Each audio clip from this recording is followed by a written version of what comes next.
మూతపడుతున్న software institutes నేను మాట్లాడుతుంది మీరు వింటుంది నిజమే. అయితే ఇది అమీర్పేటలో, మాదాపూర్లో అండ్ బెంగళూరులో, చెన్నైలో చాలా ఇన్స్టిట్యూట్స్, నాకు తెలిసిన ఇన్స్టిట్యూట్స్ మూతపడ్డాయి. పెద్ద ఇన్స్టిట్యూట్స్. ఇక్కడ మెయిన్ గా ఏమవుతుంది అంటే, ఒకటి అప్ స్కిల్ అవ్వాలి. ప్రతి ఇన్స్టిట్యూట్ ఎప్పుడు మనం మాట్లాడుకుంటాం కదా, అప్డేట్ అవ్వాలి అని. సో అప్డేట్ అవ్వాలి. నాకు తెలిసిన ఒక టాప్ ఇన్స్టిట్యూట్ అంటే చాలా లొకేషన్స్ లో ఉన్న ఇన్స్టిట్యూట్ సడన్ గా వాళ్ళు చెన్నైలో క్లోజ్ చేయడం, బెంగళూరులో కూడా క్లోజ్ చేయడం. జనరల్ గా హైదరాబాద్ బేస్డ్ అది, కానీ తర్వాత మెల్లగా బెంగళూరు బేస్డ్ అయ్యింది.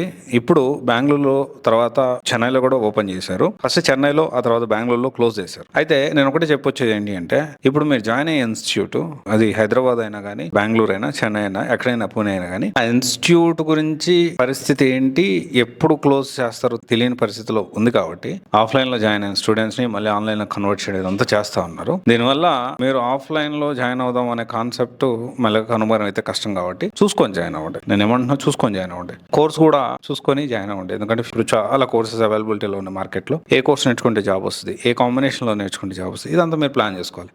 ప్లాన్ చేసుకోకుండా బ్లైండ్ గా ఏదో ఒక ఇన్స్టిట్యూట్ లో జాయిన్ అయ్యారు అంటే ఖచ్చితంగా దెబ్బ అయిపోతారు. జాగ్రత్త.